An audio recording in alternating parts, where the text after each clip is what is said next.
So this is our last day here.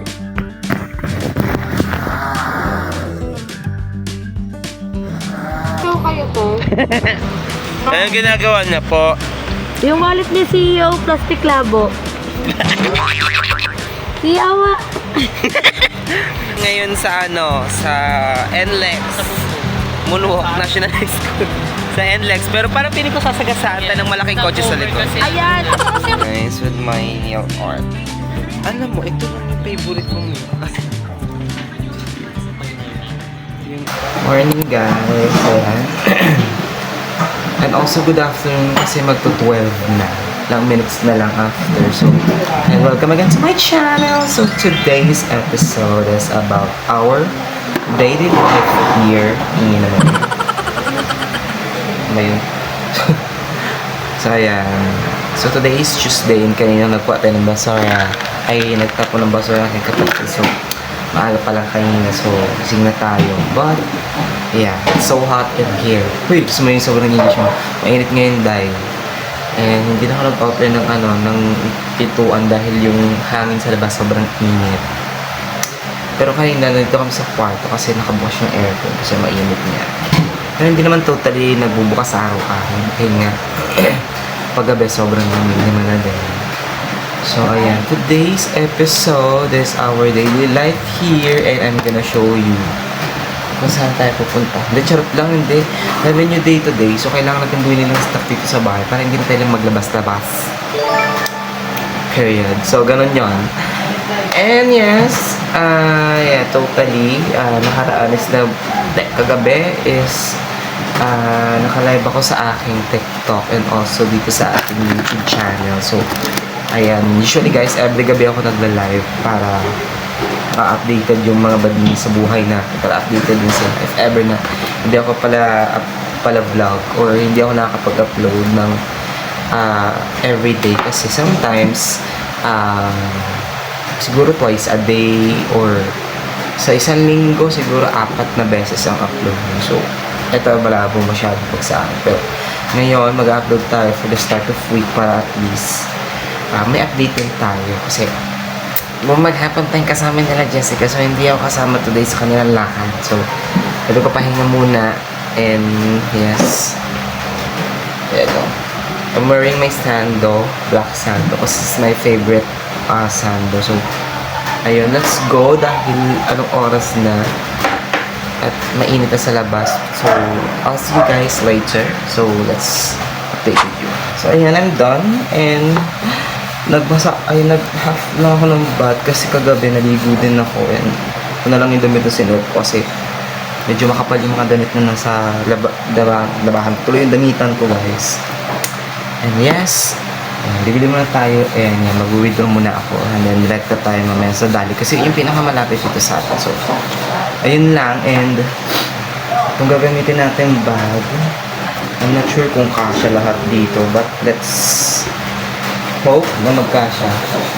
And yeah, gumawa na ako ng list and nilagay ko siya sa aking phone kung ano ba yung mga kailangan ko ngayon. So yes, so let's go. Hindi ako makakamasahe ngayon guys, magbabike ako dahil may bike tayo dito. So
So, sa sobrang init din kanina, ay, yes, dito lagay natin ng konti.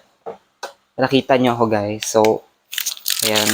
Bili ako ng tubig and ayan, kararating lang natin. So, ayan. Sira na yung ating nails. Pero thank you so much for beautiful nails and transition. Ayan. Try this. Hindi ko pa siya natatry, guys. So, kabubukas ko lang na itong box na to. Binili ko to siya sa Vietnam. Kasi nakita ko siya doon sa may, parang Family Mart ata sa may Ho Chi Minh. Around Saigon.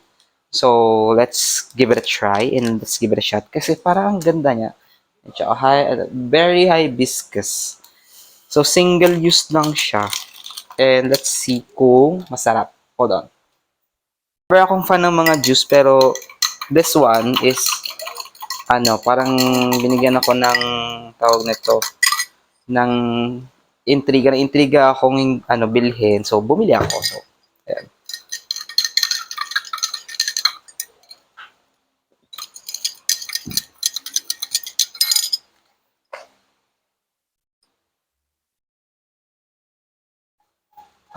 Wait lang.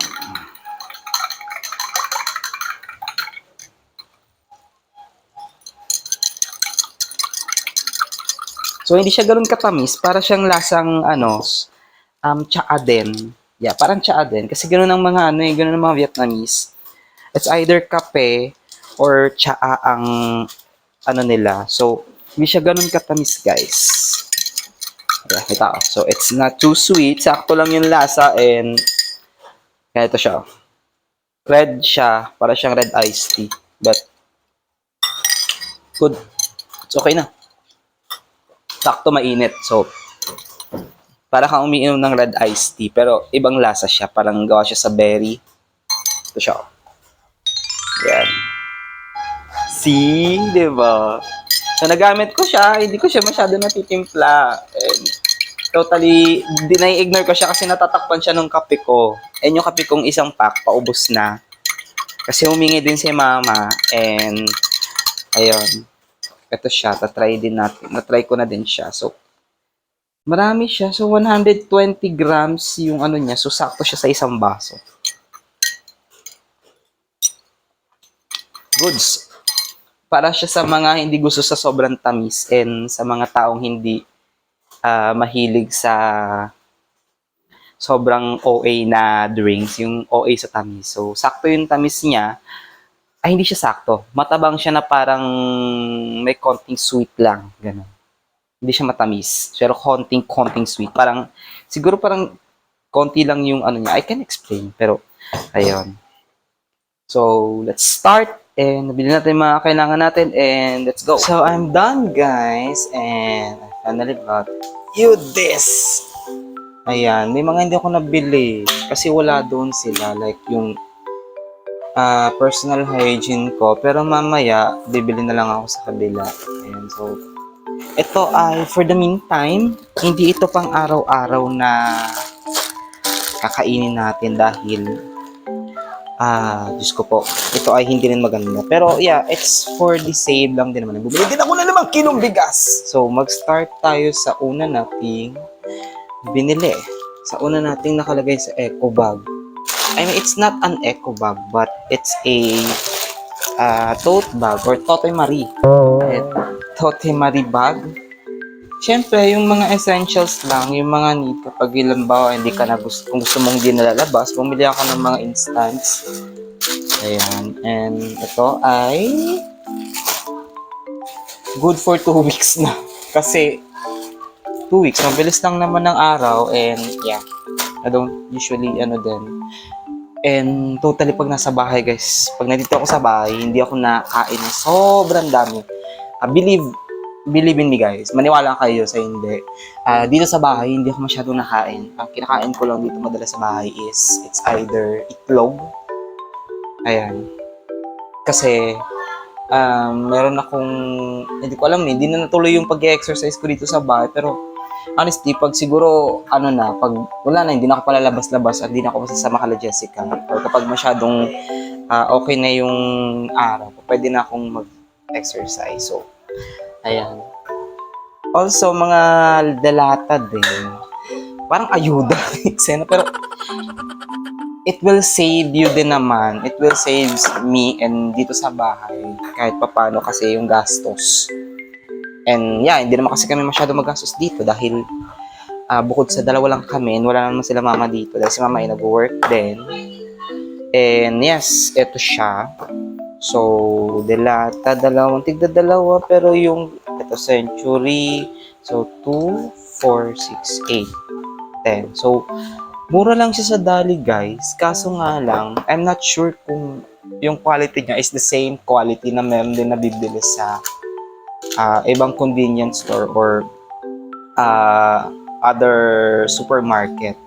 Kasi itong Lucky Me, yeah, it is. Itong mga to, like this one, ito subok ko na to eh. But Bingo is something na parang hindi lang siya masyadong pero mura kasi siya, guys. And yes, actually ang Dali ay mura pero something problem. May nabasa ata akong article or parang news about sa Dali claiming about sa mga someone claiming na meron silang problem within their products daw kasi may makaparehas. And yes, bigas. Mura lang yung bigas sa Dali. Sinandoming. So, mga nasa 280 plus lang siya. So, bumili din ako 5 kilos dito para hindi na tayo magninilabas-labas. So, ito. It will help also kasi minsan sa bahay, pag wala ako, at least si Trudis, si Trudis ngayon ay wala sa bahay ngayon, sa school siya. Kasi exam niya today. And yun. And yes, kasama din natin is bumili din ako na itong ilan to? 2, 4, 6, 8, 10, 12. So, 1 dozen na itlog. Good for 2 weeks din. Kasi, hindi ko alam kung aabot kung 2 weeks ba. Minsan maabot ng 3 weeks. Kasi hindi ako pala kain ng ganito. Pero, it will save. Sabi ko, it will save kasi hindi na ako bibili sa labas or gagastos pa ng para magano. Pero minsan, bibili pa rin naman ng mga lutuing ulam or lulutuin para at least hindi ba? Hindi rin maiba or hindi rin tawag nito. Yung hindi rin pa ulit-ulit ang kinakain. So, hindi na din ako bumili ng kape kasi meron akong kapeng binili sa Vietnam and surely na meron pa ako. So, ayun. And thank you so much, guys, kasi actually itong mga bagay, hindi ko to nabibili noon. Ingay naman ito. hindi ko sila nabibili pa. Wait, hindi tayo. Ayan. Dati hindi ko nabibili dito mga bagay na to nung simula pa lang. Pero, yes, I'm so happy and yeah, grateful na nakakabili din tayo ng mga ganito. Sa sarili natin, pero ay sa sarili natin kita din. Even though may mga work din ako, yun, tuwang-tuwa ako. Kasi dati nung bata ako, sobrang hirap din ng buhay namin. Like, parang as in talagang, siguro dahil hindi naman tayo pinanganak na mayaman. So, tayo pinanganak na may kaya. Pero, ano pa rin naman yung natin, yung urge natin na parang sumikap. So, ayan. And ito, hindi ko siya binili ng sobrang dami kasi hindi ako yung tipo na relax kumain na. Dati malakas din. Pero ngayon, kung nasa labas, why not? Pero kung nasa loob ng bahay, hindi po kasi medyo dumadagdag yung timbang natin at kailangan din natin i-control yun pag nandito rin tayo sa bahay kasi wala naman tayong ibang gagawin dito. So, kailangan din natin mag-control ng kinakain. So, ayun lang naman. And yes, nung bata ako syempre parang pangarap ko din dati mabili yung mga gusto ko. And then natutupad ko na yun. Natutupad ko na siya. As hindi lang siya yung tipo ng tao na Kasi ako yung tipo ng tao ng simple lang. And I don't want so fancy. Gusto ko yung kung ano lang yung kaya ko. Yun. So, thank you so much, guys, for, supporting me. And this one, itong mga to, nabibili din natin.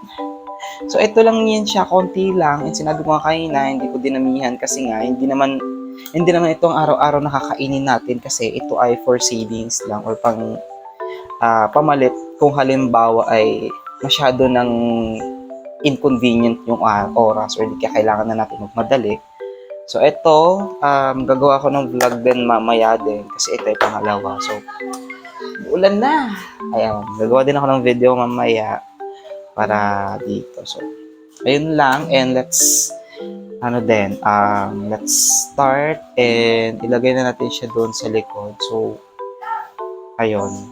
Iaayos ko lang to and ano pa bang mga gagawin. So, thank you so much.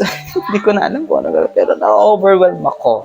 Pero may mga hindi pa ako nabili and kailangan kong bilhin siguro mamaya or bukas na lang din. Kasi anong oras na? It's 3 o'clock. Hindi. 3:20 na lang hapon and kanina ako umalis ng mga around 12. Bumili ako para at least pag-uwi ko dire-diretso. So medyo pagod and nag-bike lang ako. Hindi na ako nag-tricycle kasi malapit lang naman din dito. So not totally malapit pero hindi rin siya walking distance but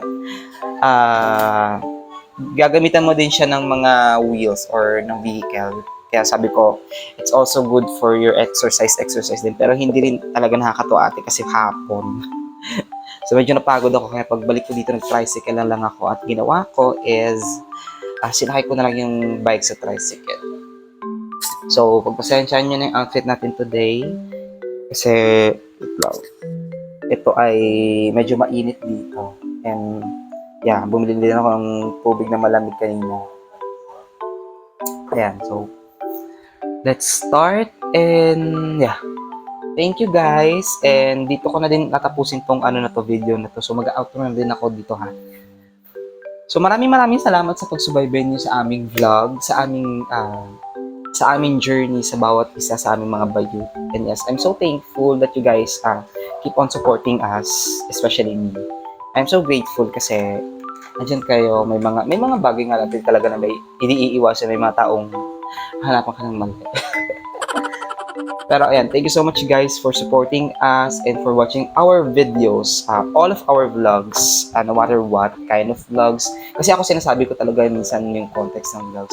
Pero ako, I'm so thankful. Thank you so much guys for supporting and hindi rin namin ito magagawa kundi dahil sa inyo. So, and then, very emotional daw. Pero ayun lang. Yun yung gusto kong sabihin talaga. Sobrang maraming salamat. Kasi, diba? Hindi naman natin to matatanggap or makukuha. Kundi dahil naman sa support. So, that's it. So, that's it guys. Thank you so much for watching and I hope you guys enjoy watching this simple vlog of me. So, this is what we call a day in the life of me. And yes, I guess I'll see you in my next vlog kasi may gagawin din akong vlog after nito. So, kita-kits tayo after this vlog. So, ayun. So, bye from now and I'll see you sa next one.